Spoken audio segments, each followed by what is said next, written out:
Trump's spiritual advisor visits Bucha and Irpin. What shocks him? Trump says he set Putin a psychological deadline for ceasefire, and why US President warns Zelensky of big problems. The latest news next. Today marks 3 years since the occupation of Bucha. This day serves as a reminder of the horrific crimes committed by the Russian army during the occupation of the town. In March 2022, as Russian forces withdrew from the area, mass graves, bodies of civilians, and signs of brutal violence were discovered. The atrocities committed included the killing of civilians, torture, rape, and the destruction of property. Many innocent people were executed in cold blood, while others were subjected to unimaginable horrors. The Russian soldiers indiscriminately targeted men, women, and children, leaving behind a devastated community. The images from Bucha, including the bodies of civilians lying on the streets and in mass graves, shocked the world and became a symbol of the atrocities being committed in Ukraine. These events, now widely documented, serve as a painful reminder of the devastating impact of the ongoing war. The international community continues to call for accountability for these war crimes. We remember and honor the victims of Bucha, and we are deeply grateful to all the defenders who stood strong in the face of such horror. Their courage and dedication in protecting the Ukrainian people and fighting for freedom cannot be overstated. Pastor Mark Burns, the personal spiritual advisor to US President Donald Trump, has arrived in Ukraine on a visit, reported by Chief Rabbi of Ukraine Moshe Asman, as reported by European Pravda. About details, Asman said that Burns had come to Ukraine at his invitation. Asman described Burns as a well-known figure in religious and political circles of the United States, whose voice today carries weight in shaping America's new strategy and policy. During his visit, Burns visited Bucha, Irpin, and Borodyanka to see the consequences of the Russian crimes against Ukrainian civilians and to hear the memories of witnesses. What he saw deeply affected him. He did not hide his pain, indignation, and sincere compassion. I am sure that he will not keep these emotions and testimonies to himself. Pastor Burns is a man who has the ability to be heard in places where big decisions are made. And I believe that the voice of truth from Ukraine will be brought to the very heart of the new American leadership. While speaking to journalists, US President Donald Trump has stated that Ukrainian President Volodymyr Zelensky wants to withdraw from the mineral deal and has warned him of big problems if he does so, reported by Reuters. Zelensky, by the way, I see he's trying to back out of the rare earth deal.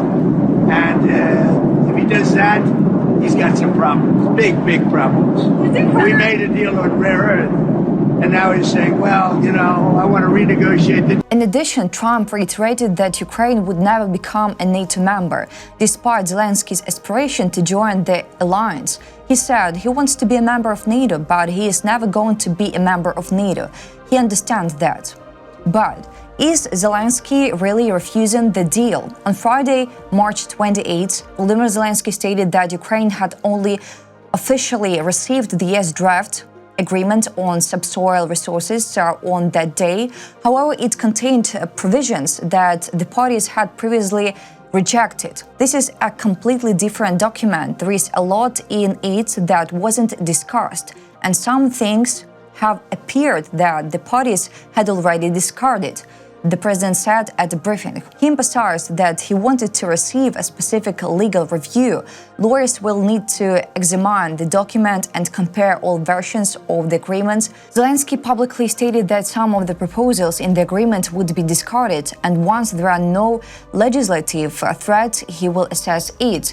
For now, according to the president, he doesn't want to react to every message. It is also important to mention that in February 2025, Zelensky and Trump were supposed to sign a framework agreement on rare earth resources.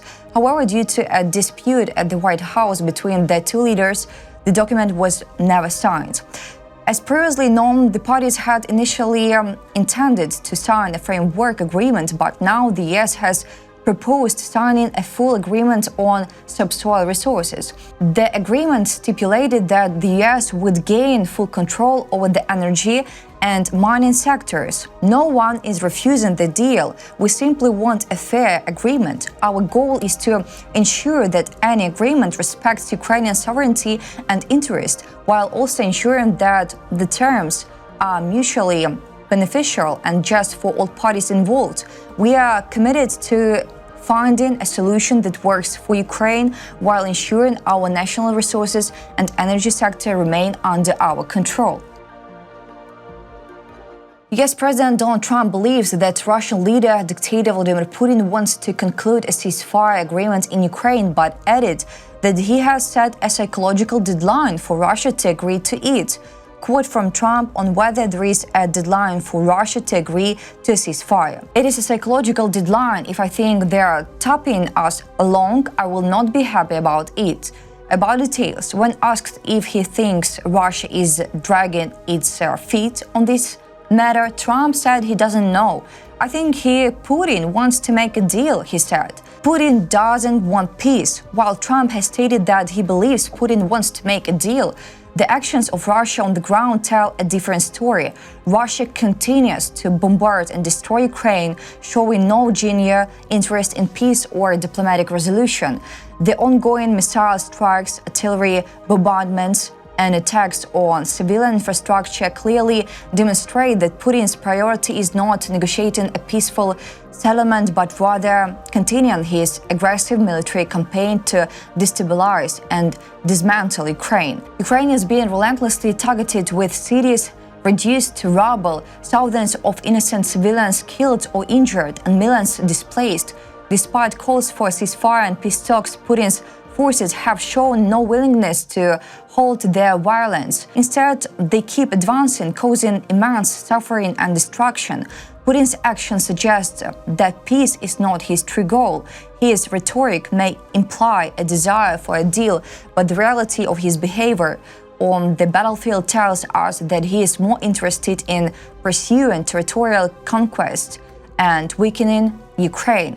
As long as Putin continues to destroy Ukraine, his true intentions remain clear.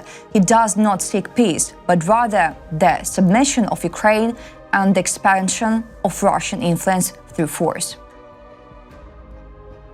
The foreign ministers of France, Germany, Italy, Spain, Poland and the United Kingdom, together with the European High Representative for Foreign Affairs and Security Policy, Kaja Kallas, and European Commissioner for Defense, Andrius Kubilius, will gather in Madrid for the first meeting of the Ukraine Support Group in the Weimar Plus format on Monday, the 31st of March.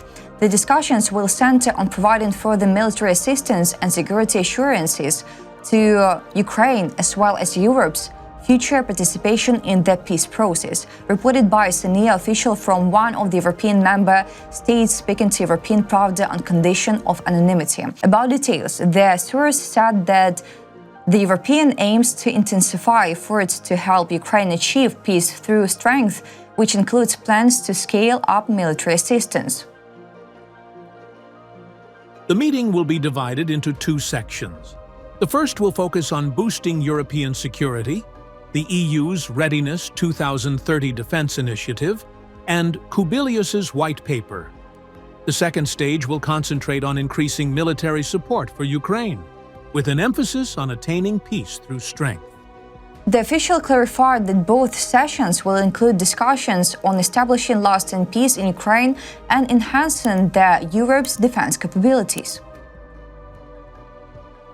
There will also be talks on security guarantees for Ukraine from Western states, the potential contribution of the Weimar Plus countries to a ceasefire process in Ukraine, and Europe's role in the diplomatic efforts to establish peace.